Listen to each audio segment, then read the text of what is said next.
저녁 6시 43분 한 여성의 실종 신고가 접수됐습니다. 그리고 밤 9시 16분, 2시간 33분 만에 사건은 종결됐습니다. 104일 뒤 실종자는 숙소에서 400m 떨어진 곳에서 발견됐습니다. 2시간 반 만에 닥친 사건이 어떻게 104일에 침묵이 됐는지 오늘 순서대로 밝힙니다. 5월 15일 제주, 가족이 실종 신고를 접수합니다. 담당 경찰관은 그날 밤 실종자와 연락이 닿았다는 사유를 입력하고 사건을 닫았습니다.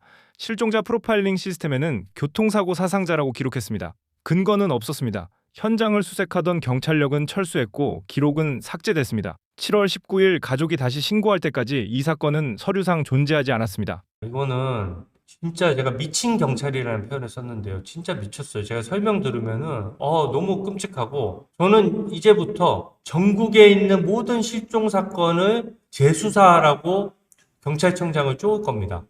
그 2달 동안 가족이 들은 말은 이것이었습니다. 당시 상황 직접 들어보시죠. 한 명이거든요. 이게 거의 연쇄살인에 가까운 엽기적인 범죄예요, 여러분. 왜 그러냐? 저기 실종 사건이 되면은 실종 사건인데 평소에 단순 가출이 아니고 멀쩡하게 직장을 가지고 있는 분들이 카드도 안 써, 휴대전화도 안 해, 집에도 안 들어와 라고 하면은 범죄 피해를 입었을 가능성이 높다라고 보고 수사를 해야 되거든요. 그러려면은 실종 사건이라는 사건이 있어야 돼요. 그래야지 담당자가 정해지고 이 사건을 추적하는 사람이 정해질 거잖아요. 근데 실종 사건이 만들어졌는데 이거를 없애버린 거예요. 그러니까 장미란 씨 같은 사건 경우에는 너무 끔찍한 게 실종됐다고 가족들이 신고를 했어요. 그러면 그날 가족한테 전화해가지고는 장미란 씨 연락됐습니다. 안심하세요. 장미란 씨 잘 있답니다. 하지만 가족들과의 연락은 원하지 않는데요. 라고 해서 완전히 범죄자나 할 것 같은 완전 센 거짓말을 해가지고 장미란 씨 가족은 안심시켜 놓고 그 실종 사건은 경찰에 들어가서 이미 사망 사건으로 밝혀졌음 이런 식으로 써서 종결을 해버렸어요. 이 자체로 본인이 일부러 했다는 게 드러났잖아요. 가족한테는 무사합니다 라고 써놓고 전산에는 이미 죽었습니다. 이 정도 되면은 저는 장미란 담당 경찰을 유력한 용의자로 올려놓고 수사를 할 것 같아요. 한 사람의 일탈이었다면 차라리 다행이었을 겁니다. 그런데 숫자가 다른 말을 합니다. 실종 지점 주변 CCTV 118대, 6월 11일까지는 확보할 수 있었지만 보존기간 30일이 지나며 전량 삭제됐습니다. 그리고 60대 남성의 실종 신고 역시 같은 방식으로 종결됐다가 숨진 채 발견됐습니다. 담당 경찰관은 8월 25일 구속심사를 받았고 서장과 형사과장 등 지휘라인 4명은 대기 발령됐습니다. 문제는 이 모든 과정에 그 누구의 검증도 없었다는 사실입니다. 바로 그 지점을 국회가 물었습니다. 예산결산특별위원회 문답입니다.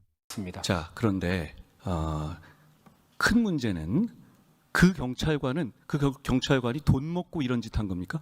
전 그래 보이지는 않습니다.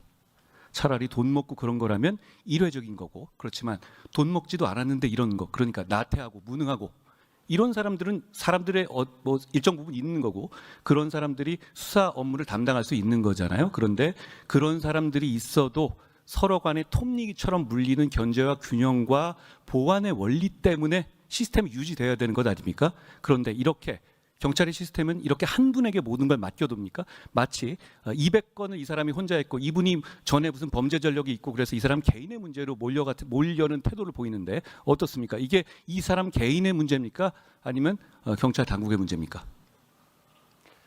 뭐 개인의 문제도 일부가 있고 시스템의 문제도 있습니다만 저희가 팀장이나 과장이 체크를 할 수 있는 사후 체크할 수 있는 그런 시스템이 마련이 돼 있는데 그분이 이제 실종 시스템에서 임의로 삭제를 하는 바람에 조금 이런 문제가 발생한 것 같습니다만은 아니 근데 자 오신 분께 여쭤봅니다. 그런데 이거는 그냥 지우면 그만이던데요, 담당자가. 그렇죠?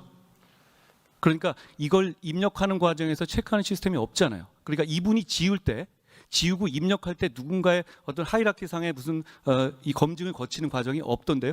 그렇죠? 예, 지금 시스템에는 없습니다. 그런데 그럼 시스템의 잘못이지 사람의 잘못이라기보다는 이건 국가의 잘못이고 시스템의 잘못 아닌가요? 네, 예. 개선하기 위해서 총리께 여쭤보겠습니다.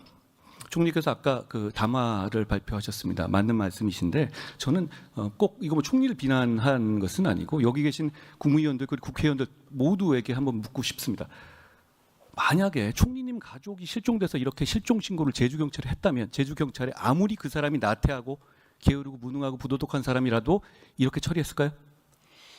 저는 상당히 큰 문제가 있었다고 생각을 합니다. 그래서 이 건에 대해서는 국가가 나서서 전체적으로 다시 점검을 해야 하고요.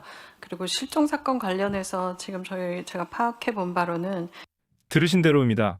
입력도 삭제도 검증하는 절차가 없습니다. 그런데 우리 형사 시스템에는 원래 이럴 때를 위한 장치가 하나 있었습니다. 검사의 보안 수사권, 경찰 수사 기록을 검사가 교차 검증하는 제도입니다. 이 장치가 결론을 바꾼 사건이 있습니다. 광주 여고생 사건은 살인에서 강간살인으로, 생후 4개월 영아 사건은 홈캠 파일 4,800개를 다시 분석해 아동학대치사에서 아동학대 사례로 무기징역이 선고됐습니다. 부산 돌려차기 사건은 피해자 옷에서 DNA가 확인되며 중상해에서 강간살인 미수로 형량은 12년에서 20년이 됐습니다. 경찰 단계에서 멈췄다면 새 사건의 이름은 지금과 달랐을 겁니다. 그리고 제주에는 아직 이런 숫자가 남아 있습니다. 그래요. 이거 보도에도 나온 내용이야. 그리고 강력 범죄들이 일어나고 현재도 성인이 15명이나 연락이 두절돼 있어요. 그러니까 장미란 씨처럼 생활 반응, 누군가 휴대전화를 쓰거나 친구랑 통화를 하거나 또 카드를 쓰거나 현금을 인출하거나 하는 등 살아있을 때 응당해야 되는, 먹고 살기 위해서 응당해야 되는 생활 반응이 끊긴 사람이 15명이나 되는 거예요. 제가 만약에 경찰청장이면은 특별수사팀 여기다가 100명, 200명 전담팀을 만들어서 전수조사해야 됩니다. 15명 전수조사하면은 범죄에 희생되거나 한 사람들도, 이게 범죄에는 살인 강도도 있지만 납치도 있고 그렇잖아요. 그러니까 지금 여기 실종돼 있는 가족분들을 생각해서 이 실종자분들은 다 현재 살아있다는 것을 전제로 해서 정말 하루라도 급히 수사를 해야 돼요. 근데 여기에 대해서 지금 제대로 수사를 안 하고 경찰이 어떻게 이런 짓을 할 수가. 3년 7개월. 그 사이 제주에서 접수된 성인 실종 신고는 2,900여 건입니다. 이 숫자를 짚는 목소리 이어서 들어보시죠.